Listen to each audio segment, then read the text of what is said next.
아버지를 떠나보낸 건 지난해 겨울이었습니다. 장례식장을 나서던 그날, 저는 아버지가 평생 신으셨던 낡은 구두 한 켤레를 바라보게 됐습니다. 바닥이 닳아 틀이 보일 정도로 해져 있었고, 신발코는 금방이라도 터질 듯 갈라져 있었습니다. 그런데 이상하게도 이 낡은 구두가 유독 제 눈에서 떨어지지 않았습니다. 아버지가 어떤 삶을 살았는지 이 구두가 말해주는 것 같았습니다. 하지만 그때는 몰랐습니다.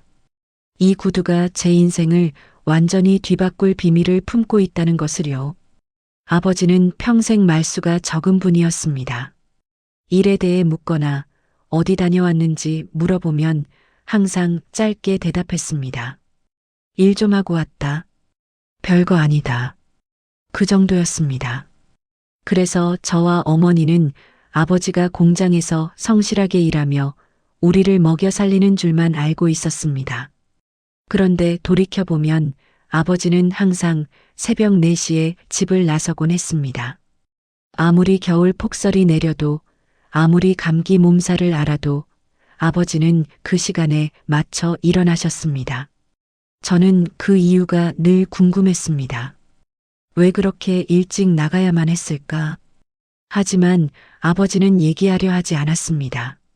아버지의 장례를 치르고 며칠 뒤 집안 정리를 하면서 아버지의 장롱을 열었습니다. 거기엔 못 보던 종이봉투들이 있었고 그 안에는 여러 장의 영수증이 들어 있었습니다. 거리 청소도구, 작업용 장갑, 건강음료, 물티슈, 무릎 보호대. 이상했습니다.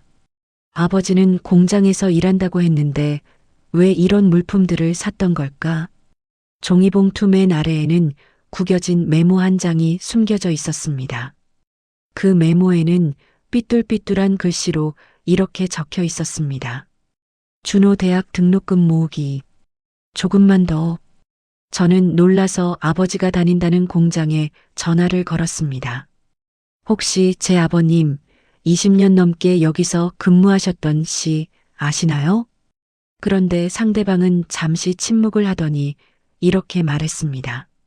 저희 공장에 그런 분은 없습니다. 그 순간 저는 숨이 막혔습니다. 그럼 아버지가 평생 나갔다던 그 일터는 어디였을까? 나는 대체 뭘 알고 있는 걸까? 진실을 알고 싶었습니다. 그래서 저는 아버지가 매일 새벽 걸어 나가던 그 길로 향했습니다. 아버지가 돌아가신 뒤 장례식장에서 한 동네 주민이 조심스레 말했습니다. 그분 매일 그 새벽길을 쓸고 계셨어요. 그 말을 듣고 저는 믿기지 않는 마음으로 그 길을 찾았습니다. 아직 하늘은 새까맣고 가로등 몇 개만 켜져 있는 시간. 차가운 새벽 공기가 얼굴을 스치며 지나갔고 발밑에서는 서리가 사각거렸습니다. 그 길을 걸으면서 저는 어린 시절 생각이 떠올랐습니다. 아버지가 새 신발을 사주지 못해 미안하다고 했던 날. 새벽에 나간 뒤 지친 얼굴로 돌아와도 항상 제 밥은 먼저 챙겨주시던 모습. 그런데도 저는 한 번도 아버지가 얼마나 힘든지 묻지 않았습니다. 길의 중간쯤에 이르렀을 때 저는 문득 상상 속에서 희미한 빗자루 소리를 들은 듯 했습니다. 사각사각. 아마도 매일 새벽마다 이 길을 쓸고 지나가던 아버지의 모습이 머릿속에 떠오른 걸 겁니다. 쭈그려 앉아 길가를 묵묵히 쓸었을 아버지. 낡은 코트, 헤어진 장갑, 아무도 보지 않는 어둠 속에서 일하던 그 뒷모습. 바로 그 순간 저는 숨이 멎었습니다. 제가 보고 있는 건 현실의 아버지가 아니라 제가 이제야 이해하게 된 아버지의 삶, 그리고 아버지의 사랑이었습니다. 아버지는 공장에서 일하신 것이 아니었습니다. 20년 넘게 새벽마다 거리 청소 일을 하셨던 겁니다. 추운 새벽, 아무도 보지 않는 어둠 속에서 아버지는 묵묵히 도시의 하루를 준비하고 계셨습니다.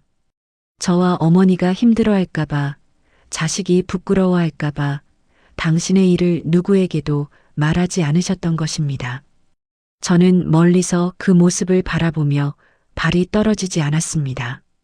갑자기 눈물이 앞을 가렸고 목이 뜨겁게 타올랐습니다. 아버지는 왜 이런 일을 혼자 감당했을까? 왜 한 번도 우리에게 털어놓지 않았을까? 왜 아들도 몰랐던 삶을 혼자 견디셨을까? 제 마음속에서 끝없는 죄책감이 올라왔습니다. 그리고 나중에야 알게 된 사실이 있습니다. 아버지는 몇 년 전부터 건강이 급격히 나빠져 있었습니다. 허리가 굽어가고 무릎이 망가지고 호흡도 자주 가빠졌습니다. 의사는 이를 당장 줄이라고 했지만 아버지는 제 등록금을 다 모으기 전까지는 그만둘 수 없다고 말했습니다. 그 말이 얼마나 무거웠을까요? 아버지가 돌아가실 무렵 제 방 책상 서랍에 작은 수첩이 남겨져 있었습니다. 수첩 마지막 장에는 단 3줄이 적혀 있었습니다. 준호야, 미안하다. 많이 해주지 못해. 그래도 아빠는 내가 자랑스럽다. 저는 그 글씨를 보는 순간 무너져 내렸습니다. 아버지는 저에게 미안할 게 없었습니다.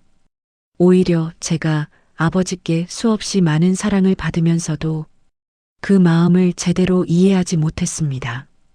아버지가 매일 새벽 걸었던 그 길을 따라 걸으며 저는 조용히 눈물을 흘렸습니다. 아버지의 뒷모습이 보이는 듯했고 빗자루 소리가 귓가에 울리는 듯했습니다. 그 길은 아버지에게 고단한 노동의 길이었지만 저에게는 사랑을 담아보낸 길이었습니다. 추운 새벽마다 누구도 보지 않는 곳에서 아버지는 제 미래를 닦아놓고 계셨던 것입니다. 이제야 깨달았습니다. 아버지의 침묵은 사랑이었습니다. 아버지의 고단함은 희생이었습니다. 아버지의 새벽길은 저를 위한 가장 깊고 큰 마음이었습니다.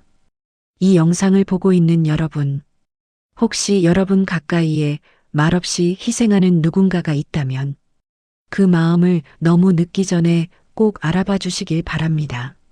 사랑은 때때로 말로 들리지 않고 이렇게 조용한 발걸음 속에 담겨 있을 때가 많습니다. 오늘 이 영상을 보며 떠오른 누군가가 있다면 지금 바로 마음을 전해보세요.